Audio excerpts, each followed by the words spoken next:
Hürmetli kuzatuvchilar, Bağat Avtosavdo kanalini obunachilar, bugun xudo xolasa 25-iyun 2025 yil savdomiz navbatdagi Damas bo'ldi.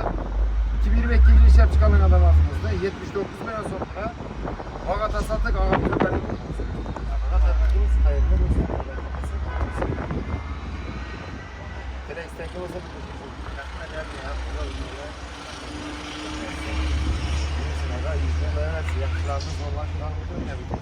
Düzetemiz satkan Damas avtomobilimiz 2022 yil ishlab chiqarilgan 124 ming probeg yurgan. Chexol bo'li yumshoq bo'l hamma o'shda yer mashinamizni 79 million so'm avtokredit asosida Bağat'a satdik. Geçen yurttaşlar shunday zo'r narxda mashinalar ko'p.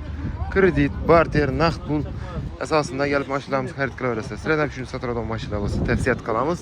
Aziz yurttaşlar kelishayda, kesayda kelishsak naqd pul, kelishmasak sotib berish variant orqali savdo qilib beramiz. Kelaverasizlar, kutamiz. Rahmat. Bedayna qo'ldan sotib. Bo'layotir.